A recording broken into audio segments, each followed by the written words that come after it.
Towards the Northwest Passage. For more than a century, the exploration of these regions was abandoned. British and Dutch whalers set up their stations in northern seas, and some of their vessels must have reached the 80th parallel of latitude at intervals during the 17th century. But it was not until 1789 that any real effort was made to continue Hudson's explorations in these treacherous waters. In that year, the Scottish explorer Alexander Mackenzie followed the river which now bears his name, from the Great Slave Lake to its mouth in the Arctic Ocean. These were exciting times in world exploration. Captain Cook had just explored the Pacific coast of North America, pushing up through the Bering Strait and into Arctic waters. Cook had known the right moment to turn back. Others were less skilled in their judgment, and many ventures into polar seas ended in tragedy. It became apparent that even if a northwest passage existed, it could be of little use to trading vessels.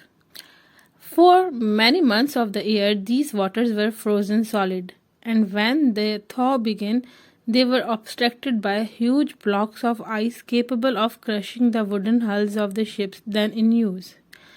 Interest in Arctic as a possible trade route diminished. From now on, the motives that moved men to explore in polar regions were largely geographical and scientific. They were inspired by a desire to reach the remotest parts of the earth. Reward of 20,000. In the early summer of 1817, the whale fishers noticed that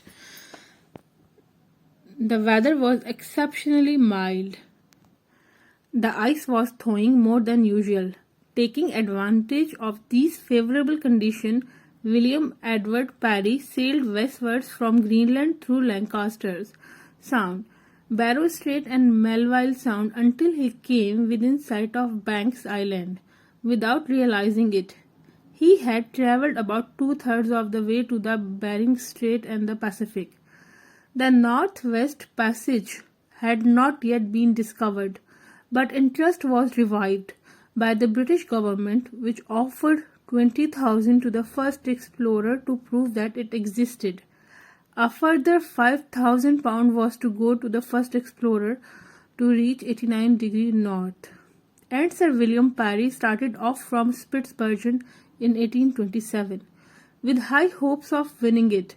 Travelling on sledge boats over endless ice fields, he reached as far as 82°45 north.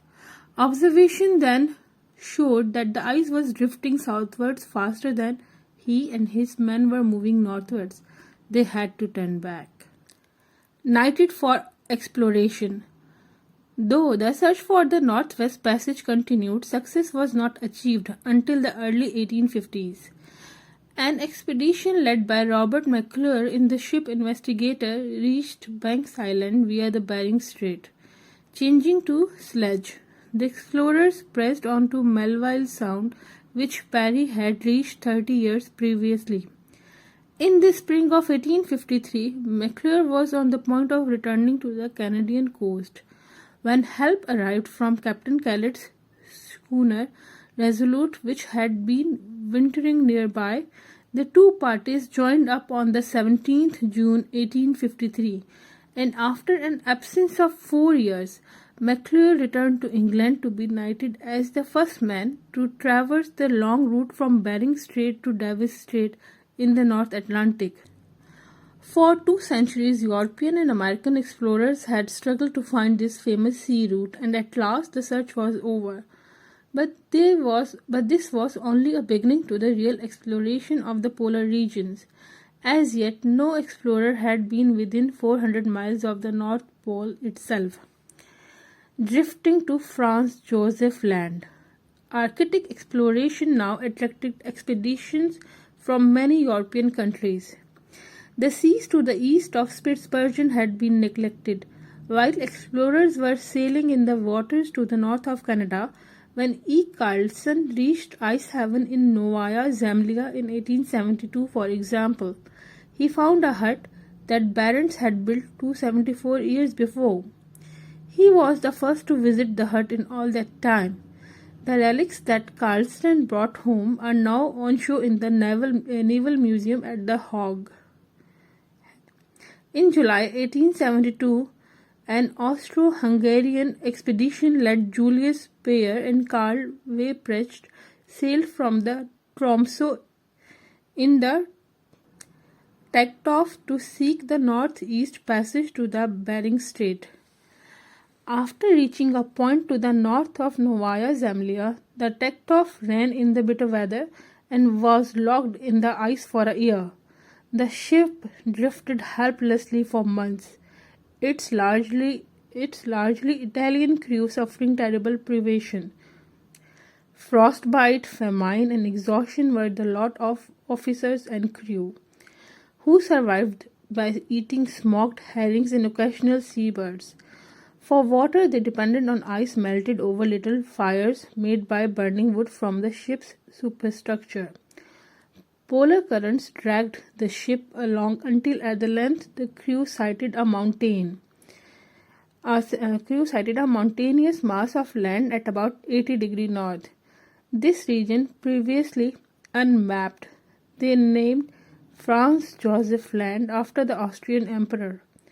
2 summers after leaving Tromsø, the shipwrecked party was picked up by a Russian whaler and brought back to civilization.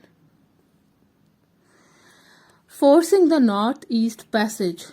At about this time, an eminent Swedish-Finnish explorer named Nils Nordenskiöld Jolt was making expeditions to the Arctic, mainly to carry out geological research. He believed that the coast of Siberia and to establish a northeast passage to the Pacific. With this in mind, he set out in the steamship Vega on 21st July 1878.